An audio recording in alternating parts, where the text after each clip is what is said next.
Bonjour, je vais corriger l'exercice 2 du TD11.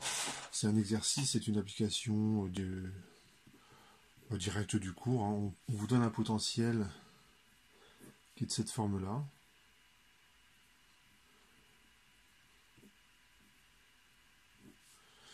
Et il y a un 1,5 devant. On peut tracer la courbe avant de démarrer l'exercice. Sinon c'est que des calculs qu'on fait.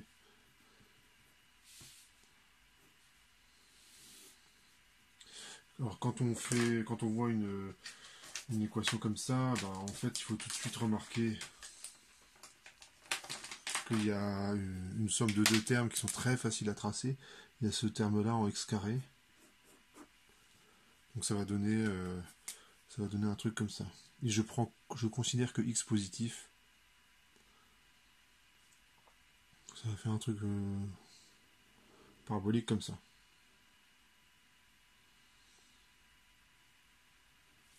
Et le terme d'à côté,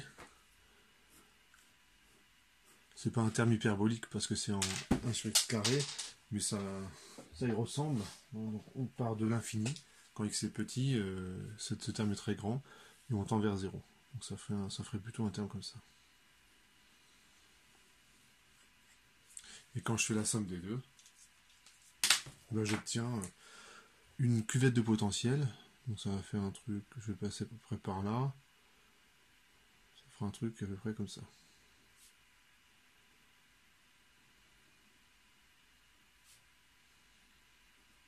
Donc, ce que je remarque, c'est donc j'ai une cuvette de potentiel qui n'est pas parabolique. Donc a priori, j'ai un problème qui est assez compliqué à résoudre. Je ne vois pas une équation différentielle linéaire, pas un cas idéal en fait pour la résolution. Et bien sûr, l'idée c'est de se placer autour de la position d'équilibre. Je sais qu'elle va être ici, graphiquement, parce que là, ici j'ai une tangente horizontale. Et je vais approximer l'énergie potentielle par une fonction parabolique. Donc je vais commencer par dériver l'énergie potentielle par rapport à x, donc ça fait oméga carré. Ici on a x plus moins 2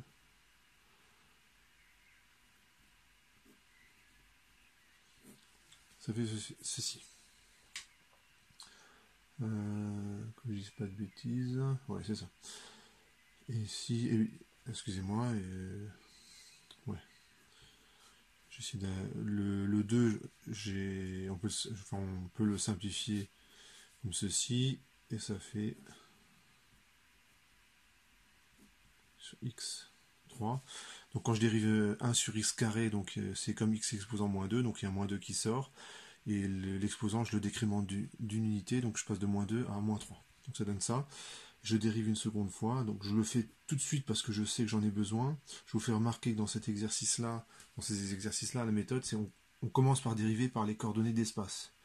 X, Y, θ, enfin, c'est celles des coordonnées cylindriques, sphériques, cartésiennes. Et il n'y a que à la fin qu'on dérive par rapport au temps. Donc ça c'est un truc qu'il faut retenir. Quand je dérive encore une fois, ça fait 1 moins, donc là il y a un 3 qui sort, a puissance 4 sur x puissance 4. Donc je vais commencer par utiliser cette équation pour trouver les positions d'équilibre. Donc il faut que je fasse la résolution de cette équation-là pour les positions d'équilibre.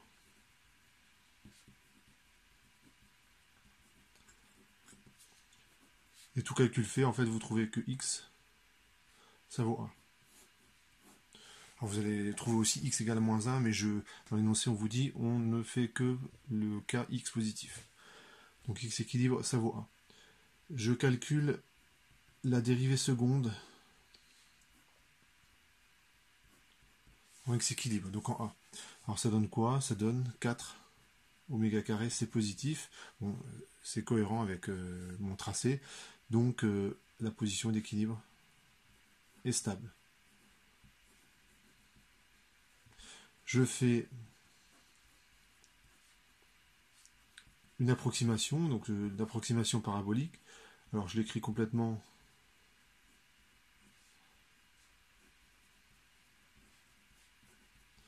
Donc ça donne ceci. Et je vais à l'ordre 2, hein, parce que si je ne vais pas à l'ordre 2, je vais avoir un petit problème, c'est que ce terme-là étant nul, hein, puisque par définition une position d'équilibre, ici c'est un A, une position d'équilibre, la dérivée est nulle, et ici la dérivée elle vaut 4 oméga carré. Donc ça c'est important lorsque vous calculez ce terme-là, qui est ici. Pareil pour ce terme-là, c'est des constantes. Ce terme-là, il ne faut pas laisser l'expression de la dérivée seconde avec x dedans. Ça fait partie des erreurs classiques qu'on fait au début. Ce terme-là, il faut vraiment l'évaluer en x égale petit a. Donc ça, ces termes-là, c'est évalué en x égale petit a, qui est la position d'équilibre. Donc finalement, j'ai mon expression approchée de l'énergie potentielle. Donc ce terme-là étant nul, il me reste, donc je remplace tout de suite 2 oméga carré, x moins a au carré. Donc je vais, c'est pas le résultat final, mais je l'encadre parce qu'il est important ce résultat. Donc si je traçais cette courbe-là, ça ferait une courbe qui aurait la tête suivante, hein, si je la traçais.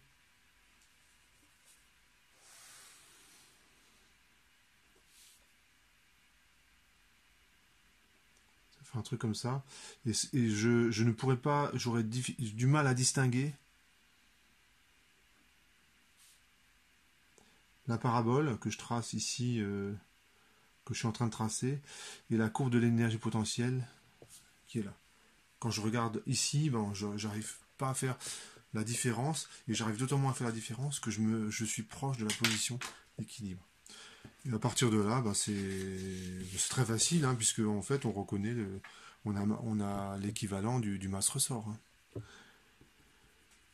Donc j'écris maintenant que l'énergie potentielle et plus l'énergie cinétique, c'est l'énergie mécanique qui est une constante. Je vais supposer qu'il n'y a pas de force non conservative. Je dérive par rapport au temps, donc c'est là qu'on dérive par rapport au temps. Vraiment à la fin, donc c'est la dernière étape. Comme l'énergie mécanique est constante, ça donne, et que l'énergie potentielle, vous avez l'expression juste au-dessus. Quand je dérive une constante, ça fait 0, donc je ne le note pas. Quand je dérive le terme en x au carré, ça va faire 4 oméga carré x moins a x point. Alors ici, pourquoi il y a x point? Parce que je dérive par rapport au temps. Si j'avais dérivé par rapport à x, il n'y aurait pas eu le x point. Plus 1 demi de m, 2x point, x seconde. Donc égale 0. J'ai des simplifications comme ceci. Le 2 là se simplifie et j'arrive finalement à cette équation là. X seconde, c'est égal. Je me rends compte que j'ai oublié un m depuis le début du calcul, donc je le refais rapidement. J'ai oublié m ici. En fait, ça revient à remplacer oméga carré par m oméga carré. Donc heureusement, je crois que j'ai rien ici, il y a m aussi. Voilà. C'est une petite erreur. Donc ici il y a m. Et on arrive finalement au résultat.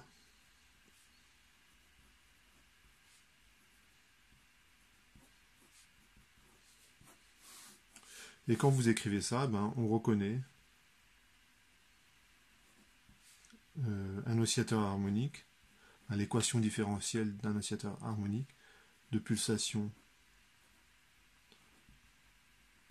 de oméga, donc c'est racine de ce truc-là, et de position à l'équilibre x égale a. Quand je dis ça, j'ai complètement caractérisé mon système. Voilà pour cet exercice.